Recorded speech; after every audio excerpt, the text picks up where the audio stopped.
Welcome to the HIV podcast. Each week we focus on a person, historical event or pop culture moment linked to HIV and explore the story of what actually happened. I'm Sarah. And I'm Jess, and between us we've been working in the field of HIV for 40 years. Our aim is to get as many people as possible HIV educated. This episode contains sexual references throughout. Listener discretion is advised. Welcome to the HIV podcast. Very much. I always feel like you're welcoming me personally. No, not you. I see you all the time. I'm welcoming everyone else. All the new listeners. Yes. We actually do have we had a massive surge last week. People would have seen on Instagram stories because I had a little panic. I can't lie. I instantly thought, oh God, what is happening? Is it good? Is it bad? But we found that it was all through Samsung podcasts in America. So hello, American Samsung podcast listeners. Thanks for joining us. We hope you're still here. Welcome. They are still here. Once you start, you can't stop. I know that's probably a phrase for something else, but anyway. What a drama it's been this morning trying to record this. Well, what time? We said we would start recording about 10:30 this morning, didn't we? It's now 12 o'clock. Location changes. That occurred. Another a laptop change. Yeah, it's been a lot. I tried to change my computer. To be honest, it's all just been a bit of a nightmare. We won't go into all of it, but you're lucky it's even happening, to be fair, aren't they? I feel like everyone is very lucky that we've managed to get to a point where we're able to record today. So well done us. Oh, for persevering, my goodness me. I mean, we are the epitome of podcast efficiency, aren't we? It's an hour and a half to get to the starting point. You're all welcome. Oh, it better be worth it, hadn't it? All the build up. So news corner. I have news. First of all, many people might have seen that we've now landed on Twitter, which is good. And I thought, in terms of, we just want to spread HIV awareness far and wide and get everyone HIV educated. So just another way to share the platform. So if you haven't seen it and you're on Twitter, please do go and give us a follow and a like and a share and all of that jazz that you do, a tweet. Just went to the HPE conference. We were there Friday, weren't we? Yes. Yes. That was all good. Was very interesting, and a lovely lunch. So, really interesting, beautiful venue. Gorgeous venue, wasn't it? And obviously some of you might have seen our posters and our leaflets there. And if you're new, because you only just heard of us because of that, again, hi, welcome. Please stay with us. It might not be everything you expect to start with, but, just stick with it. And, right, I've got more news, Sarah. I'm just battering you with it. Go for it. As you know, we like raising lots of awareness around other HIV events. So if you have anything going on, do let us know. We're more than happy to share it on the podcast. We want this to be a little community thing. In light of that, we also want to share accounts that are really helping to educate, raise awareness around HIV. And I have someone that messaged us because they're really enjoying the podcast. His name is Kevin Hiscox, and he shared, and by the way, I have permission from him to share this with you. But yeah, he was diagnosed with HIV in May 2018. And he said, although he's extremely relaxed and open about his status, it's only recently that he's begun to speak openly on social media, and it's to show that there's no shame at all in being positive. And he even got his very first tattoo, which was to do with HIV, which is a plus symbol on his arm. And it's to represent his status. And he said when he's been asked, he loves being asked about it because it gives him an opportunity to talk and share his experience of living with HIV. Isn't that amazing? That is clever. And look, I've got here for you, Sarah, of his tattoo. Oh, hold it up a bit more. Up. Oh, yes. I see. Oh, that's brilliant. What a good way to get conversation started. I love it. So we will tag him. He's given us permission to share the photo of the tattoo as well. Thank you very much, Kevin. So we'll tag him in there. So please do go and follow him. And Kevin, I don't know if you're on Twitter. We're only just on Twitter. But if you're on Twitter, let me know because we'll tag you in there as well. Do you know what I was going to say then? I was going to say, oh, Kevin, welcome to the family. And then I thought, that sounds quite sinister. It sounds like we're starting a cult. I know. Yes. Yes, definitely I'm not. But oh dear. Oh. It's like I feel like we are doing like a little network of listeners, and we're all a little community together. So like I said, if anyone's out there and they want to share their profile and the awareness they're raising around HIV, or you've got any events going on, anything, just let us know. Honestly, just drop us a DM. It's easy to find us now, seeing as we're on lots of platforms. Fabulous. So what are we doing today? Because I know last episode you said 80s. Is it 80s? No, I've changed. Okay, so yes, we were going to go to the 80s, my comfort zone for everybody who perhaps tuning in for the first time. The 80s is where I love to be. But no, because the last couple of episodes we've been looking at what HIV is and U equals U, and we've had really good feedback, we're going to carry on in this vein and we're going to look at sex and protection. Oh, I love it. Makes me want to sing the Salt and Pepper song. Let's talk about sex, baby. If we had the rights, I'd actually play it if we had any money to buy things like that, but we don't. Oh, yes. But, we might as well. We've gained a whole host of new listeners. So hopefully they've listened to the first 2 episodes. But it is you that have inspired this, Miss Harding, when you were talking about risk and everybody's different perception of what risk is. And you're absolutely right. Everyone does have a different perception. So we need to set the record straight on this and ascertain what actually is risky sexual behaviour and what isn't. Okay, I'm going to let you off changing episodes then, because that is a great shout. Because I know we were going to do 80s, like you've said, it is literally Sarah loves the 80s. If you're new here, just go back and listen to literally any other episode where she's just talks to us about Pixie Boots and Holly Johnson, who now, can everyone believe, is actually a follower of ours. It's when I knew we'd made it. It's like, I don't, why are we carrying on? But we are. It's fine. So yes. So are you ready for all things sexual? I feel this is inspired by our sex dream chat on last episode. I feel like maybe that's got a little bit to do with it also. Oh, well, okay. Let's not relive that. I'm ready. And this is, perfect. I think this is such a good idea because, again, I don't think we really discuss risk levels. Well, I would say we don't because of the amount of people that come through our doors to test that, exactly like we said, everyone's risk levels are very different and not a lot of people are aware of when they're at risk and when they aren't, perhaps. So let's go. Okay, let's go. So yes, sex and risk, that's what we're looking at. And also, and this is for me, no one's asked me to do this. This is just for me, myself. I was thinking, how does the HIV virus get into your bloodstream when you have sex? I never knew. So we'll okay, another good shout. Yes. So I'm giving the people what they want and also what I want. No, I like it. Do I need to put a graphic warning on the episode? I don't think.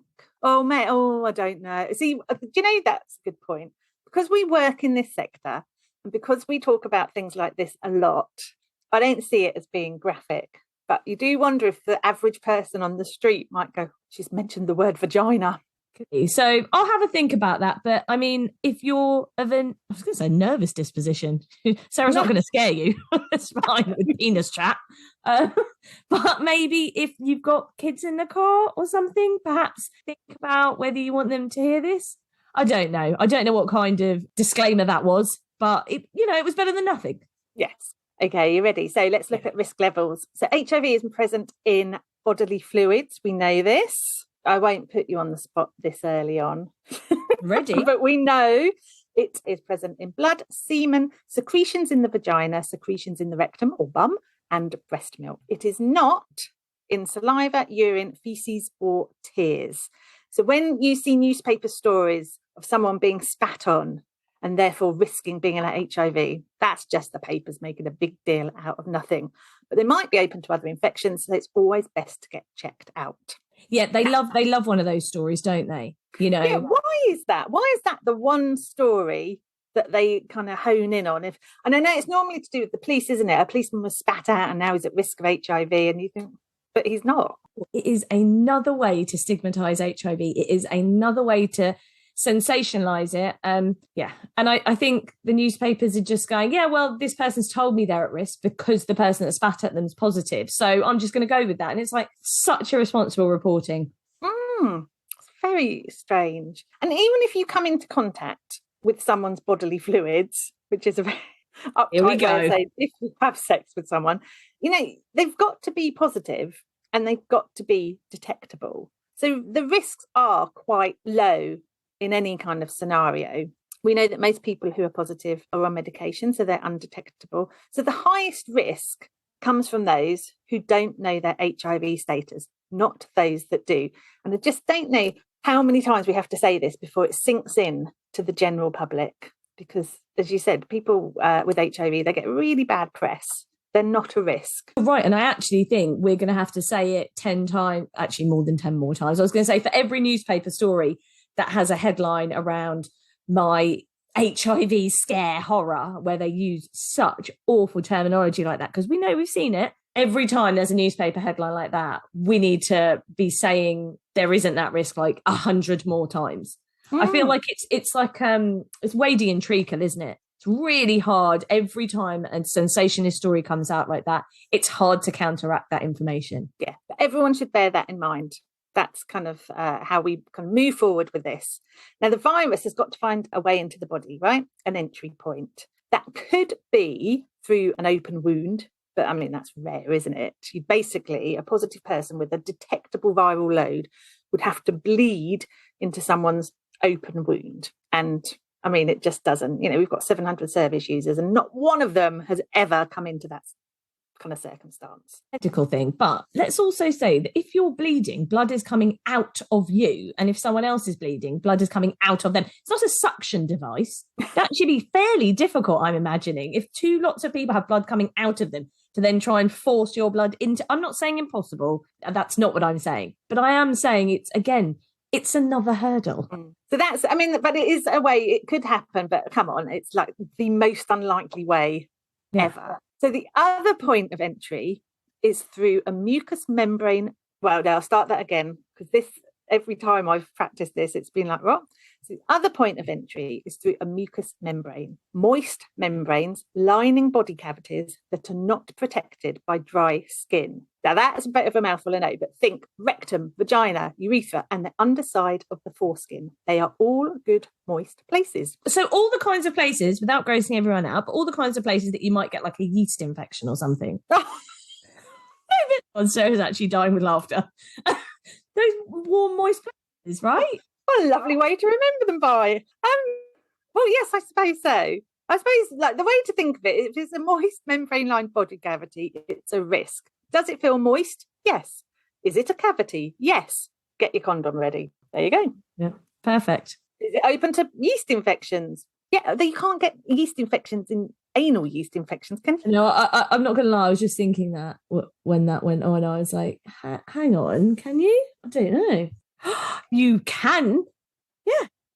Okay, fine. So let's use our checklist again. Does it feel moist? Yes. Is it a cavity? Yes. Can you get yeast infections there? Yes. Condom at the ready.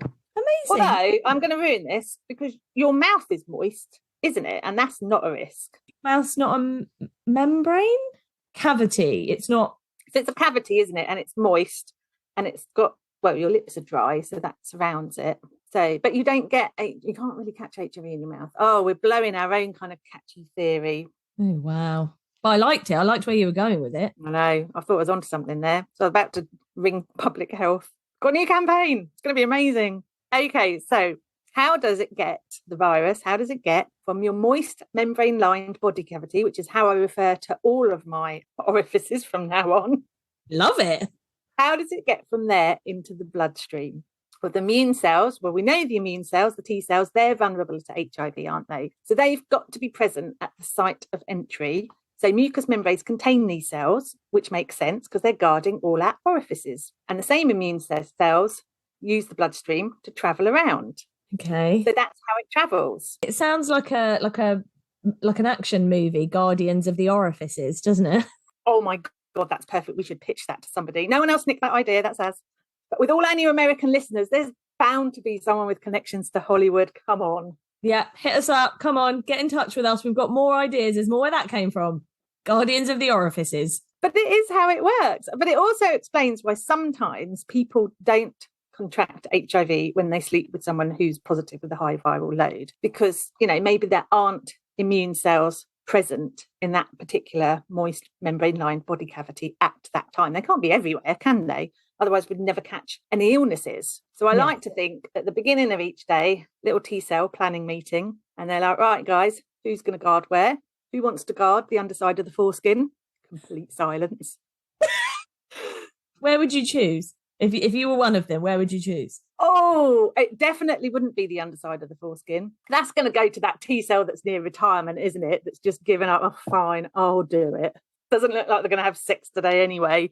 so I can just have a nap. See, now look, none of them would be a good choice for me. What about you? I think maybe in the vagina.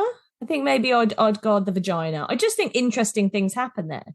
Periods and tampons in and out, perhaps moon cups, maybe like a vibrator might appear at some. I mean, I just think you'd have, like how in your working day you want to be busy. You want to see a lot of things so the day goes fast. I feel like that's why I'd want to be in the vagina. Okay, I think what you're actually doing is describing your busy day, but that's fine. Okay, let's move on. You know what? I would probably agree with you. I think it's maybe a bit roomier in the vagina. Cozy. I think cozy too. Yeah. And yeah, okay. So there we go. That's where we'd guard. I didn't think this would go to there, but there we go. Right. So let's look at high risk activities. So there are 2 higher risk activities. So this is what people need to listen up for. If you're looking at kind of everything to do with sex, this is where the high risk is. And it's been proved by biological and epidemiological evidence, scientific evidence. Very nice. These are the main ways in which HIV is passed on. Okay, so the first risky way is through unprotected vaginal intercourse. So HIV can be passed to either partner, but the greater risk is for the person with the vagina because it's taking place in their body cavity. That makes sense. Yes. And is that the same if you are a bottom rather than a top? Yeah. So you're bigger risk. So that's the other riskiest way. If you're having unprotected anal intercourse, again, with someone who's positive with a detectable viral load, it can be passed again to either partner. So either the insertive or the receptive. So the insertive is the top, receptive is the bottom, but the risk is greater for the person who's the bottom. Yeah, happening in their cavity.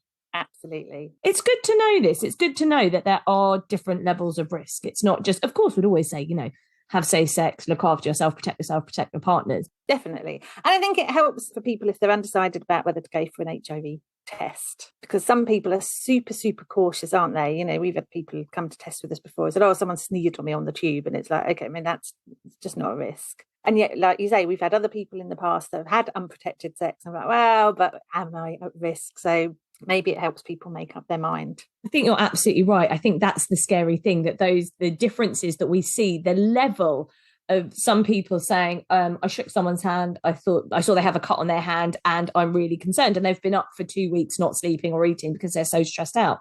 And that's no judgment. Don't get me wrong. I'm not judging someone that feels that way because you're not fully understanding the information there. But then somebody else that says, nah, and this is a phrase I hate, but that whole, I think they look clean.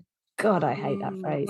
But we hear it. I'm going to mention it because we hear it. We might dislike it, but we hear it a lot. How somebody looks must in some way correlate to their HIV status, which is bonkers. Yeah, it is. Okay, so if nothing else, this might help people sleep easier at night. Encourages them to test. I hope it encourages people to test and know their status. That is why we're always saying it's important to know your status, whether you're positive or negative, know your status. Yeah. Okay, so across the world, because this is a worldwide podcast, in other countries, transmissions can occur in other ways and there can be greater risk. So sharing unsterilised needles, for example, during pregnancy, childbirth or breastfeeding, receiving donated blood, organs or injections in countries with inadequate screening or lesser infection control procedures than perhaps we have over here. So I think it's probably worth mentioning those. But in this country, those are considered risks because we don't have that in this country. So I was going there with that then, just waffling on. Amazing. Okay. Factors that increase the risk of sexual transmission. So we've said not every act of unprotected sex with an HIV positive person results in HIV transmission. But there are a couple of other factors that can make transmission more likely if you are sleeping with someone and you don't know their HIV status, because we've said, it doesn't always get passed on, but some risks or some factors ramp it up. If you have other untreated sexually transmitted infections, chlamydia, gonorrhea, and I know people will be saying, well, of course, you get symptoms. No, not all STIs have symptoms. And also it depends on who you're sleeping with. If they're positive and they don't know their status, what type of strain of HIV they have, it might be particularly aggressive.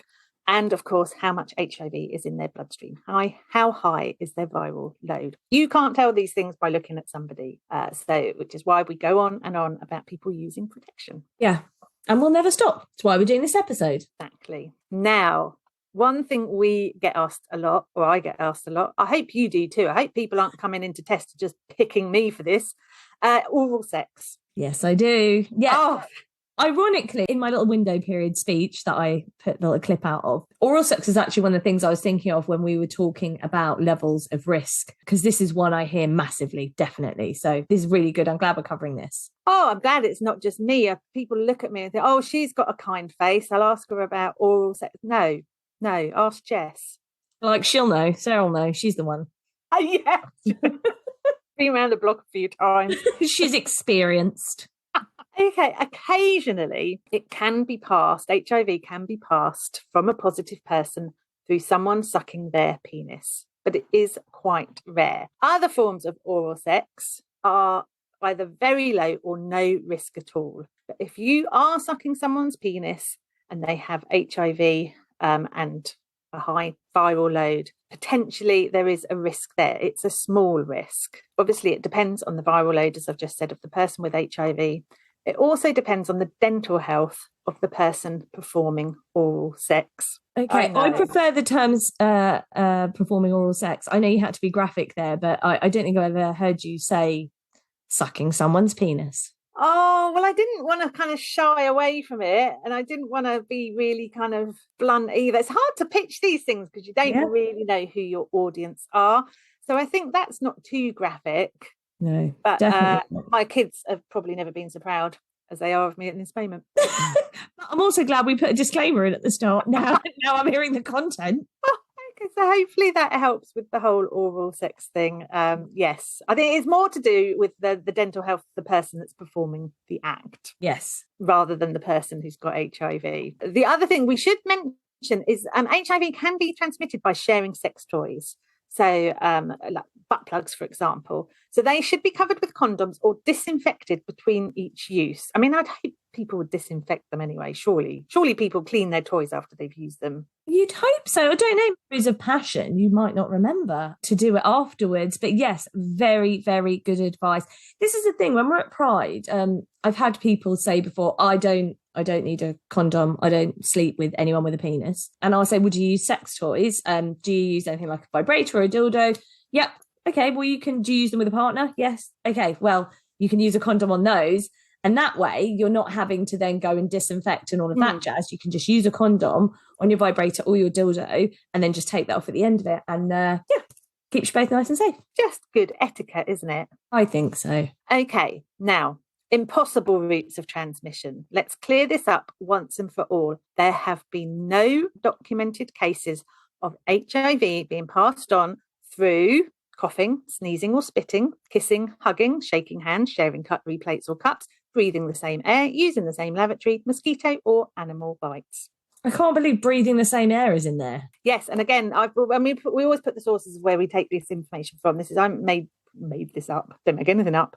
Someone has written this. Yeah, imagine there's some people saying, "Oh, I breathe that person's air." Imagine if you actually thought that. How must you go through life? Because you can catch loads of stuff through breathing someone's air. It's depressing that we have to keep listing all these things because I really feel that people should know and it should be obvious, but we just have to keep on saying it. And I think it's important, even the things we think are obvious, to keep going over them, because we will reach somebody that isn't aware. And so even if they're like, oh, okay, I thought you could get it by mosquitoes. If it's just one person, fantastic. So remember, everyone, keep telling everyone impossible routes of transmission. Yeah, they are just as important, I think. I think you dispel a lot of myths in that way. But there you go. The risks and routes of contracting HIV done. Is that it? Oh, I loved it. It was quite graphic in some ways, but I am 100% with you that we shouldn't shy away from it, because with the crime season, we knew no one was really addressing what had happened in those cases. And it's a bit the same with this sex episode. We want to actually tackle things head on and talk about the things that maybe not everyone's wanting to address or talk about. So well done, Sarah. There we go. We've done it. Much enjoyed it. The moist cavities. Moist. Do you know some people really hate that word? There's probably some people that haven't actually made it all the way here. If you have, well done, everyone. Oh, no. Some people Should we really... put trigger warning in? Oh, am I going to have to do a trigger warning for the word moist at the start? Oh, I don't think moist is a kind of bad, but moist membrane lined body cavity, that might trigger some people. I liked it. I very, very much enjoyed it. But no, super, super useful episode. Yeah, just very important that we just keep talking about this, as we've said. In a lighter note, I went back to my mother after you had bought some thermals on her advice, because, you know, look, I've got a hat on, winter is here. Yeah, it is here. Chilly. So I said I would ask her for more tips in our last episode. You're welcome, everyone. Oh, so that we can keep our body cavities warm this winter. How are we going to do this, Jess? You can keep them warm and moist, I suppose, can't you? Because if they're warm, then they're moist. Right. Are you ready for this? As soon as it gets dark, close your curtains. Oh, wow. I just think what curtains are used for anyway. Yeah. You know, Yeah. I like that she's coining it as a tip.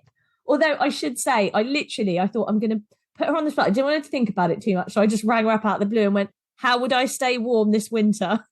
So she was a bit on the hop. This one I very much like. A little DIY draft excluder, like a towel. Don't have to go out and buy one. Don't have to spend money. Put it along the bottom of your door. Oh, just roll a towel up. Yeah. That's a good one. I like that one. Good one. And then she said, or you could put a rug over yourself. And then we had an odd exchange about whether she meant blanket or not. She definitely meant blanket. And then 2 days later, she sent me a whole explanation because she'd been away and looked up from why it's called a blanket. She said, just so you know that I'm not quite as mad as you think I am. Smiley face. Why are blankets called rugs? Question mark. This is how my mum messages me. Besides clothing, rug was a fabric for making blankets and wraps used as bedding or simply to keep warm, hence the synonymous use of a rug for a lap robe.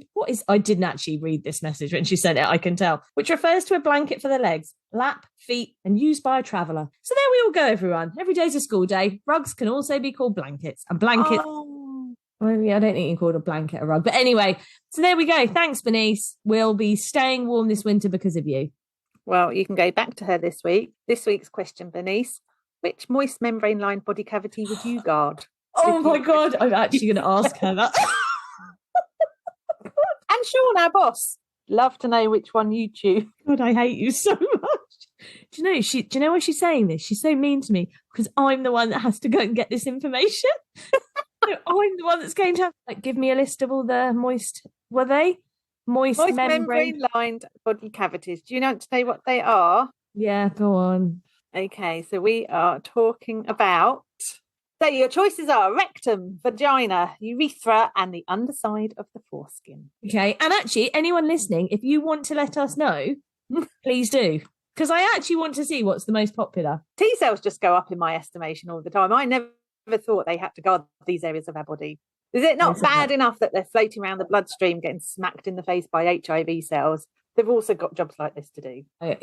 I just didn't imagine that's what they'd be down in our genitalia, all up in our they're butts. Everywhere, Jess. Apparently so. I mean, they're also like mouth, nose, ears, eyes. They're everywhere. You sounded like you were going to burst into head, shoulders, knees, and toes. And eyes and ears and mouth and nose. The rest of it. But they have to look after everywhere. But the poor ones that have to look after those areas, they're getting a bit of a raw deal, aren't they? I think you're wrong. Maybe they're the rock stars. They're the lucky ones. They're like, hell yeah, see you later, ear cavity one with your waxy day. I'm off to the urethra. See you later. Maybe we're getting it wrong. It's the other way around. Yeah, maybe. Yes. The important job. Yes. Just because I'm not keen on those cavities doesn't mean that they're not. You're absolutely right.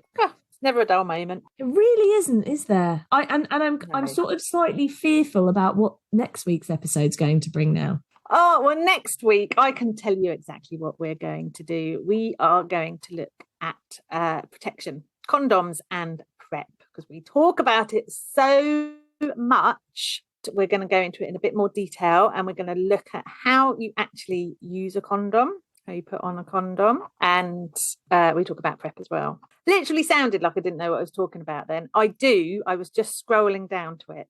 I'm very excited. So we will do a condom demonstration, won't we, Jess? Oh, I am. I'm actually really excited for the condom demonstration. Who's doing that? Is it you? No, I don't do anything manual, Jess. Fair enough. Right. I'll see you for getting a condom out and putting it on a fake penis. Should I put it on a penis or on a banana? I suppose. I thought you were going to say, shall I put it on a real penis? No. Let's just use a fake one, shall we?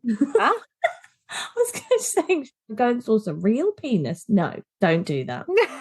No, thank you. Any of your neighbours around who'd be willing to oblige? I know Ben's at work. And none of my neighbours have penises. Thanks for listening to the HIV podcast.